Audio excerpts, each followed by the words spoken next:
अस्सलाम वालेकुम and hi to everyone. आज हम सीसी 3.1 चैप्टर 11 के पेज 6 में टाइप ऑफ मेटल ट्रांसफ़र में dip transfer, spray transfer, pulse transfer और इसके अलावा जो सिनर्जिक पल्स पैरामीटर है इसमें जो इक्विपमेंट इस्तेमाल किए जाते हैं और इसके अलावा ग्लोबुलर ट्रांसफ़र में जो है वो डिस्कस करेंगे। तो ये बहुत ज़्यादा इम्पोर्टेंट और ये बहुत ज़्यादा इम्पोर्टेंट और इम्परेटिव चैप्टर है। तो इसमें सीसी के हवाले से बहुत ज़्यादा आंसर क्वेश्चन आते हैं। तो यहाँ से अभी हम इसको स्टार्ट करते हैं। Immediately on pressing the torch on off latching switch the following occur. तो जब हम मिग मैग वेल्डिंग प्रोसेस का जो बटन है उसको ऑन करते हैं, उसका जो लैचिंग स्विच भी उसे कहते हैं, जब हम वो ऑन करते हैं तो इस तरह की जो एक्टिविटी है वो परफॉर्म होती है। जिस तरह के नंबर ए में the gas solenoid open and deliver the shielding gas.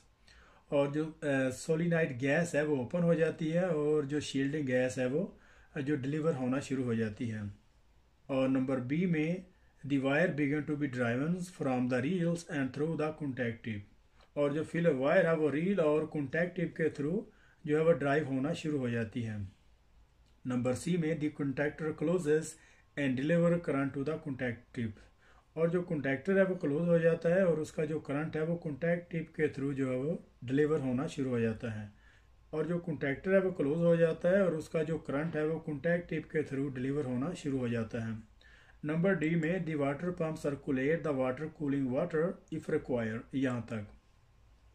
और उसका जो वाटर पंप है वो सर्कुलेट करना शुरू हो जाता है। और जब MIG MAG welding process on हो जाता है तो उसकी हाई करंट डेंसिटी की वजह से उसमें बहुत सारे कंडक्टर हैं और उसकी जो टार्च है उसको कूल रखने की ज़रूरत होती है। तो इसलिए जो है वो वाटर पंप कूल जो अगर वहाँ पे चाहिए, अगर उसकी रिक्वायरमेंट है तो उसको वो भी साथ ऑन हो जाते हैं।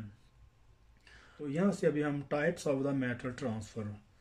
तो इन मिग मैग वेल्डिंग प्रोसेस में जब फिलर वायर मेल्ट होती है, इन मिग मैग वेल्डिंग प्रोसेस में जब फिलर वायर मेल्ट होने के बाद जब वेल्ड पूल में जो गिरती है तो उसके बहुत सारे मेथड बहुत तरीके से, जैसे फाइन स्प्रे मेडल की तरह जैसे रेन होती है उस तरीके से वेल्ड पूल में जो उसके ड्रॉप हैं वो गिरते हैं। और इसी तरीके से बिग और ग्लोबल ड्रॉप की तरह, और वो इस तरह से होता है कि उसके जो ड्रॉप्स हैं वो बड़े होना शुरू हो जाते हैं और एक ग्रेविटी की शक्ल में जब वो नीचे गिरते हैं तो वर्ल्ड पूल में जो है वो इंडल्ज होते हैं। और इस तरीके से बहुत सारे ट्रांसफ़र मेटल हैं जिन पे आज हम डिस्कस करने वाले हैं। तो सबसे पहले है डिप ट्रांसफ़र। नंबर एक में डिप ट्रांसफ़र। तो सबसे पहले हम बात करते हैं डिप ट्रांसफ़र में। तो in dip transfer the wire short circuit the arc voltage between 50 to 200 times second. In dip transfer में जो वायर शॉर्ट सर्किट होती है उसका जो आर्क बिटवीन 50 से 200 टाइम्स सेकेंड है। यहाँ से अभी हम इसको देखते हैं। This type of the transfer is normally achieved with carbon dioxide or mixture of carbon dioxide or oxygen and argon gas. This type of the transfer is normally achieved with carbon dioxide or mixture of carbon dioxide or oxygen and argon gas plus low amperage and voltage smaller than 24 welding voltage। यहाँ तक इसको देखते हैं। और ये जो dip transfer है इसमें जो इसको जो अचीव किया जाता है वेल्डिंग करने के लिए, इसकी जो रिक्वायर प्रॉपर्टी हासिल करने के लिए, तो इसमें जो कार्बन डाइऑक्साइड को जो है वो यूज़ करते हैं और इसके अलावा इसका जो मिक्सचर है और इसमें इसका जो कार्बन डाइऑक्साइड इसका जो मिक्सचर है और ऑक्सीजन को आर्गन में जो है वो दाखिल किया जाता है। और इसमें जो लो एम्परेज और वोल्टेज इस्तेमाल होते हैं और इसमें लो एम्परेज और वोल्टेज होते हैं जिसमें स्मॉलर देन 24 वेल्डिंग वोल्टेज हैं। तो इन डिप ट्रांसफ़र में इसके जो वोल्टेज हैं वो स्मॉलर देन 24 वेल्डिंग वोल्टेज जो है वो यूज़ होते हैं। यहाँ पे क्वेश्चन भी बनता है कि डिप ट्रांसफ़र में जो वोल्टेज हैं, यहाँ पे क्वेश्चन भी बनता है कि डिप ट्रांसफ़र में जो इसके वोल्टेज हैं उसकी रेंज कहाँ तक है, वो कहाँ तक उसको यूज़ किए जाते हैं। ग्रेटर देन 26 है या फिर ग्रेटर देन 98 है या फिर स्मॉलर देन 5 है। तो इसी तरीके से काफ़ी सारे वोल्टेज वहाँ पे लिखे होंगे, तो वहाँ पे उसका जो आंसर होगा स्मॉलर देन 24 वोल्टेज। और स्मॉलर देन 24 वेल्डिंग वोल्टेज से अगर कोई भी नीचे जो डिजिट उसके लिखे होंगे तो डेफिनेटली वही होंगे। तो यहाँ पे क्योंकि ग्रेटर देन 24 वेल्डिंग वोल्टेज से ऊपर तो ये यूज़ ही नहीं कर रहा, तो जो भी नीचे वोल्टेज होंगे वही इसका आंसर होगा। Dip transfer is all positional but with low deposition rate. और डिप ट्रांसफर में ऑल पोजीशन में वेल्डिंग की जाती है और लेकिन इसका जो डेपोजिशन, पेनिट्रेशन और फ्यूजन जो है वो लो होती है। यहाँ से इसको देखते हैं। This is because of the time when the arc is extinguish and only resistance heating take place. और ये इस वजह से होता है कि उसकी जो आर्क है उसको ऑफ कर देते हैं, एक्सटिंग्विश कर देते हैं, और उसकी जो रेजिस्टेंस हीटिंग है वो जो है बाकी रह जाती है। आर्क उसकी टोटली ऑफ हो जाती है, सिर्फ रेजिस्टिंग हीटिंग की वजह से उसकी जो डेपोजिशन, उसकी जो पेनिट्रेशन और फ्यूजन है वो जो है वो लो होती है। It is mainly use for the thin sheet steel smaller than 3 mm but may also be use for the positional welding of a thicker section. यहाँ तक इसको देखते हैं।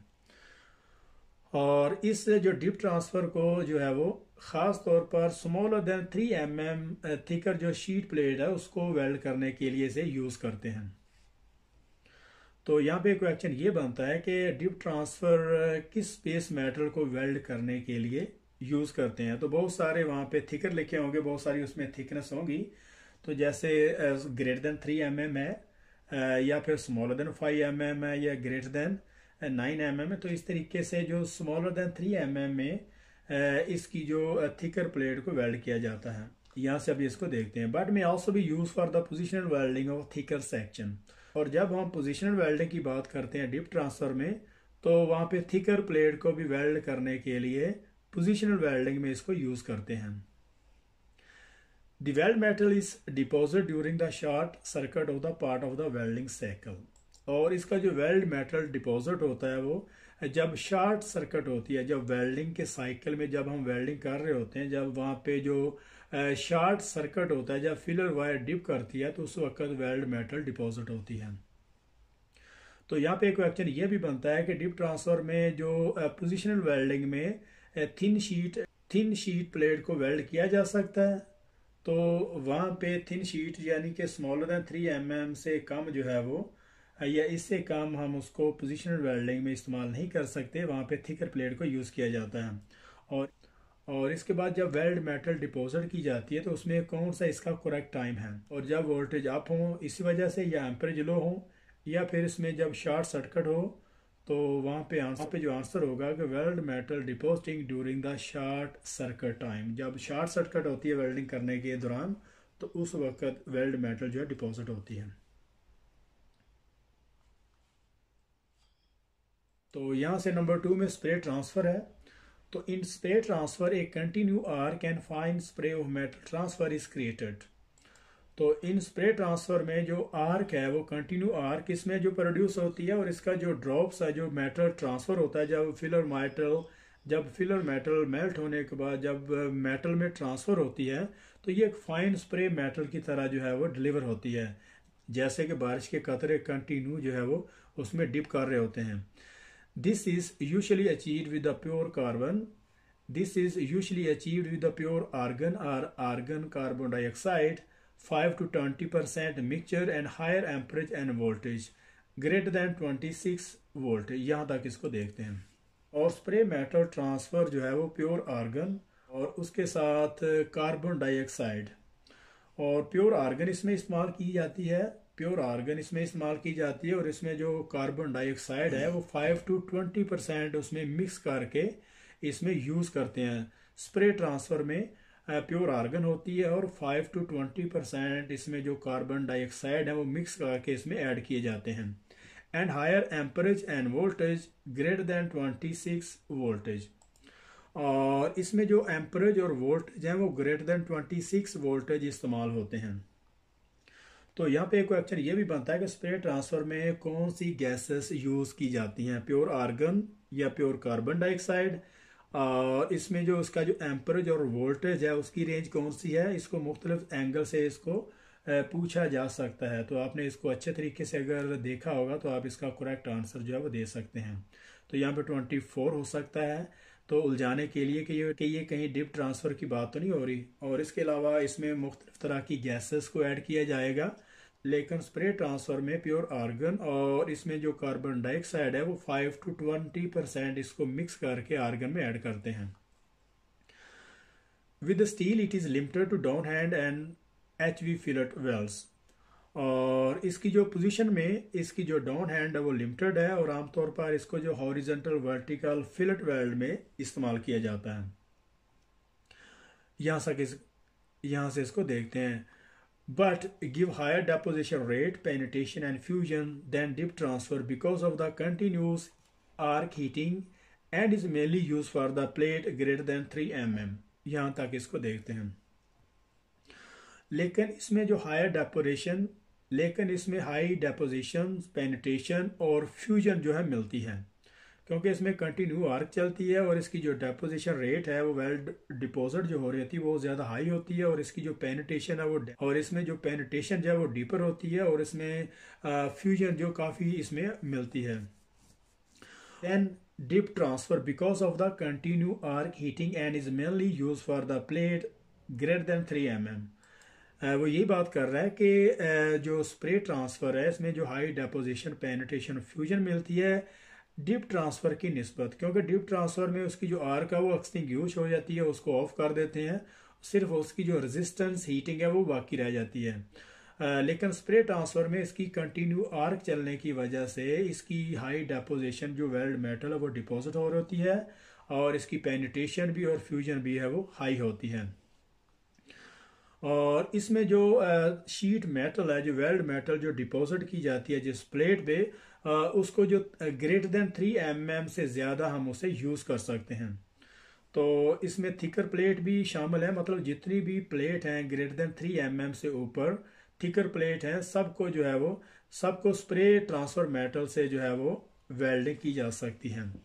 When welding aluminium alloy, the effect of lower all density acting against the forces of gravity allow positional welding. When welding aluminium alloy, the effect of lower all density acting against the forces of gravity allow positional welding। यहाँ तक इसको देखते हैं। और जब aluminium और alloy को weld किया जाता है तो जो इसकी जो लोअर डेंसिटी है वो फोर्स के अगेंस्ट एक्ट कर रही होती है, तो इस तरीके से पोजिशनल वेल्डिंग जो है वो अलाउ होती है। जब हम अल्युमिनियम और उसके अलाय को वेल्ड कर रहे होते हैं तो उस वक्त का जो लोअर डेंसिटी है वो फोर्स के अगेंस्ट एक्ट कर रही होती है और ग्रेविटी की वजह से जो है वो पोजिशनल वेल्डिंग जो है वो की जाती है। तो नंबर 3 से अब हम पल्स ट्रांसफर में देखते हैं। Pulse transfer use pulses of the current to fire a single globule of metal across the arc gap at a frequency between 50 to 300 pulse second. यहाँ तक इसको देखते हैं। और पल्स ट्रांसफर में use pulses of the current, इसमें single globule of the metal. तो pulse transfer में use pulses of the current, इसमें पल्स ऑफ द करंट इस्तेमाल किया जाता है और इसका जो ड्रॉप बनता है जो फिलर वायर का वो single globule of the metal across the arc gap at a frequency between 50 to 300 पर सेकंड। और उसका जो सिंगल ग्लोबल जब वो ग्रेविटी की वजह से वेल्ड पूल में जो है वो मेल्ट होता है, उसमें इंडल्ज होता है, तो उस वक्त उसकी जो फ्रीक्वेंसी बिटवीन 50 to 300 पर सेकंड होती है। तो यहाँ पे एक क्वेश्चन भी बनता है कि पल्स ट्रांसफर की जो फ्रीक्वेंसी बिटवीन 50 to 400 या फिर 25 to 250 पल्स सेकंड, और या फिर इसी तरीके से कुछ और डिमेंशन भी वहाँ पे दी हो सकती हैं। तो इसी तरीके से वहाँ पे कुछ और डिमेंशन भी हो सकती हैं। तो हमें जो है वो पल्स ट्रांसफ़र इसका जो 50 to 300 पर सेकंड है, तो इसी पे जो है वो मार्क करेंगे। Pulse transfer is a development of the spray transfer, और जो पल्स ट्रांसफ़र है ये स्प्रे ट्रांसफ़र से इसको मॉडिफाई किया गया है। That give positional welding capability of the steel combined with the control heat input, good fusion and high productivity। और पल्स ट्रांसफ़र को स्प्रे ट्रांसफ़र से डेवलप किया गया है क्योंकि इसकी जो हीट एनर्जी है वो काफ़ी होती है और इस वजह से इसकी जो इसमें पोजिशनल जो कैपेबिलिटी है इस वेल्डिंग प्रोसेस की वो भी अच्छी है। और इसके अलावा इसकी जो हीट इनपुट है, गुड फ्यूजन, और जो इसकी हाई प्रोडक्टिव जो वेल्ड मेटल की जो डेपोजिशन है वो भी इसमें अच्छी मिलती है। मतलब इसमें जो वेल्डिंग पोजिशनल की जो कैपेबिलिटी है वो भी अच्छी है स्टील की, और इसके अलावा इसमें जो अच्छी हीट इनपुट और फ्यूजन भी अच्छी मिलती है, और इसके अलावा इसमें हाई प्रोडक्टिविटी वेल्ड मेटल जो है वो मिलता है। और पल्स ट्रांसफ़र में जो एम्परेज और वोल्टेज है वो स्प्रे ट्रांसफ़र से कम होते हैं, इसलिए इसमें जो पोजिशनल वेल्डिंग जो है वो अलाउ होती है। It may be used for all sheet steel thickness greater than 1 mm but is mainly used for the positional welding of the steel greater than 6 mm। यहाँ तक। और पल्स ट्रांसफर को सारी स्टील जो थिकर स्टील है या smaller है सब पे इसको वेल्ड किया जा सकता है। ग्रेटर देन 1 mm से जितनी भी स्टील प्लेट हैं और उसमें जो थिकर हैं या स्मॉलर हैं सबको जो है वेल्ड किया जाता है।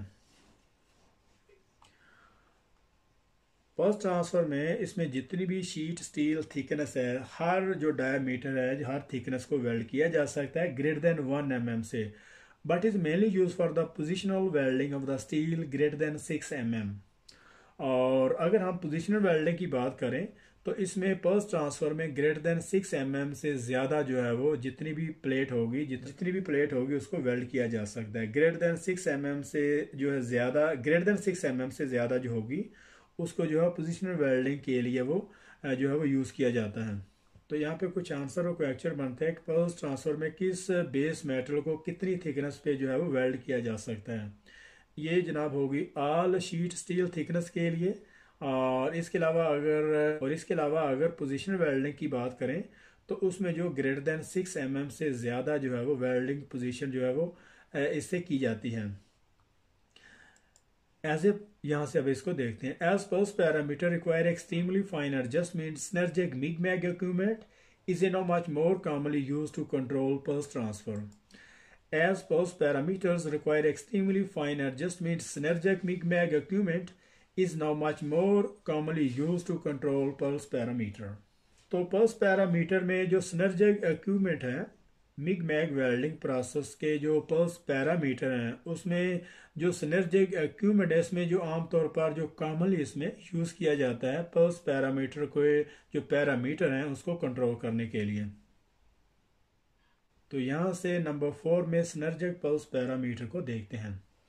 Synergic MIG MAG was developed in the 1980s and use microprocessor control to adjust the pulse parameters of the electric arc and maintain optimum condition for a selection of the wire types and diameters, material and gas। यहाँ तक इसको देखते हैं। तो जो synergic equipment है जो MiG mag में जो यूज़ किया जाता है इसका जो सिनर्जिक इक्विपमेंट है जो मिग मैग वेल्डिंग प्रोसेस में इसको यूज़ करते हैं ये 1980 सेंचुरी में इसको जो सिनर्जिक इक्विपमेंट है जो मिग मैग वेल्डिंग प्रोसेस में यूज़ किया जाता है ये 1980 की दहाई में इसको जो है वो बनाया है। और 1980 आगे उसने कॉमा लगा के एस लगा दिया, मतलब ये 80 से जो 90 की दहाई है मतलब 10 साल में ये जो है वो सिनर्जिक मिग मैग जो है वो डेवलप हुआ है, इसको इसी दौरान बनाया गया है। And use microprocessor control to adjust the pulse parameter of the electric arc and maintain optimum condition for the selection of the wire type and diameter, material and gases। और इसमें माइक्रो प्रोसेसर को जो है वो use करते हैं pulse parameter, और इसमें माइक्रो प्रोसेसर को यूज़ करते हैं और इसके जितने भी पल्स पैरामीटर हैं उसमें उसकी जो इलेक्ट्रिक आर्क वगैरह को कंट्रोल करने के लिए। And maintain optimum condition for the selection of the wire type and emitters, material and gas। और इसके अलावा इसमें जो वायर टाइप है और इसका जो डायमीटर है, मटेरियल टाइप है, गैस वगैरह, ये सारी की सारी जितने भी एलिमेंट है इसको अकोमोडेट करता है। अगर इसमें वर्किंग के दौरान अगर कुछ डेविएशन होती है या कुछ फिर अगर अप डाउन होता है तो इसको ऑप्टिमम और इसको प्रॉपर तरीके से इसको मैनेज करता है। The microprocessor control will change all other pulse parameter automatically and immediately। यहाँ तक इसको देखते हैं। और ये माइक्रो प्रोसेसर जो है वो पल्स पैरामीटर में जितने भी ऑटोमेटिक या इमीडिएटली अगर कोई भी इसमें किसी तरह का कोई मसला बनता है जैसे फिलो वायर है और गैस टाइप में, और पल्स पैरामीटर में जितने भी इसके जो पैरामीटर हैं उसको ऑटोमेटिकली और इमीडिएटली जो है माइक्रो प्रोसेसर इनको कंट्रोल करता है for any change in WFS wire feed speed. और अगर कोई भी वायर फीड स्पीड में अगर कोई चेंजिंग आती है या उसकी वायर फीड प्रॉब्लम आती है या इसके अलावा अगर गैस टाइप है अगर इस तरह का अगर कोई भी मसला वर्किंग के दौरान आता है तो ये सिनर्जिक मिग मैग इक्विपमेंट जो है इसको प्रॉपर तरीके से ऑटोमेटिकली और इमीडिएटली इसको जो है वो अकोमोडेट करता है, इसको मैनेज करता है। इक्विपमेंट में आल्सो भी use for the standard dip spray and globular transfer. और ये जो इक्विपमेंट है ये dip transfer, spray transfer, globular transfer में भी इसको इस्तेमाल किया जाता है। Any change in require any change in equipment type will require a reapproval of the any change in equipment type will require reapproval of the WPQR। अगर कोई भी इक्विपमेंट में अगर किसी किस्म की कोई चेंजिंग आती है तो यहाँ पे उसने टाइप के आगे जो विल है इसको हाईलाइट किया हुआ है, रीअप्रूवल ऑफ द WPQR, विल और रीअप्रूवल ऑफ द WPQR, और उसने विल और WPQR को यहाँ पे हाईलाइट किया हुआ है कि मतलब अगर इक्विपमेंट में किसी तरह की भी चेंजिंग आती है तो उसको जो है वो WP दोबारा से, मतलब अगर इक्विपमेंट में किसी टाइप की अगर कोई चेंजिंग आती है तो उसका मकसद ये होगा कि दोबारा सिरे से उसको WPQR को अप्रूवल किया जाएगा। तो WPQR को अप्रूवल करने का डायरेक्ट मतलब यही बनता है कि उसके दोबारा से टेस्ट होंगे, दोबारा से उसकी क्वालिफिकेशन होगी और उसके जो क्लाइंट हैं और थर्ड पार्टी के साइन होंगे। तो नंबर 5 में यहाँ पे ग्लोबुलर ट्रांसफर है, और globular transfer occur between dip and spray but is not normally use for the solid wire MIG MAG welding but is sometime used in FCAW flux core arc welding. यहाँ तक इसको देखते हैं। Globular transfer जो है ये deep और spray के मिडवे कहीं पे इसको यूज किया जाता है, और ये आमतौर पर सॉलिड वायर के लिए इस्तेमाल नहीं की जाती। मिग मैग वेल्डिंग प्रोसेस में सॉलिड वायर के लिए जो ग्लोबुलर ट्रांसफर है उसको यूज नहीं किया जाता, but is sometime use in a flux core arc welding. और इसको जो है फ्लक्स कोर आर्क वेल्डिंग में ग्लोबुलर ट्रांसफर को जो है वो यूज किया जाता है। यहाँ पे क्वेश्चन भी बनता है कि ग्लोबुलर ट्रांसफर कौन से स्प्रे ट्रांसफर में यूज किया जाता है और कौन से मेटल पे इस्तेमाल किया जाता है और कौन से वेल्डिंग प्रोसेस पे। तो मुख्तलिफ और तरह तरह के यहाँ पे घुमा के उसने जो है वो हिंट दिए होंगे, तो वहाँ पे आपने उसके मुताबिक उसको डील करना है। और synergic MIG MAG welding process किस सेंचुरी में इसको डेवलप किया गया है, तो ये 1980 की दहाई में है।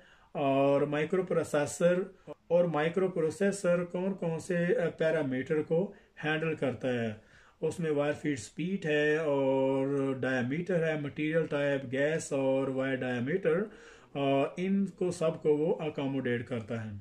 और इसी तरीके से पल्स पैरामीटर में किस टाइप की जो थिकनेस है को वेल्ड करने के लिए यूज किया जाता है। वो ग्रेटर देन 1 मिलीमीटर से ऊपर जितनी भी जो थिकर प्लेट होगी उसको वेल्ड करने के लिए इस्तेमाल करते हैं, लेकिन पोजीशन वेल्डिंग में ग्रेटर देन 6 mm।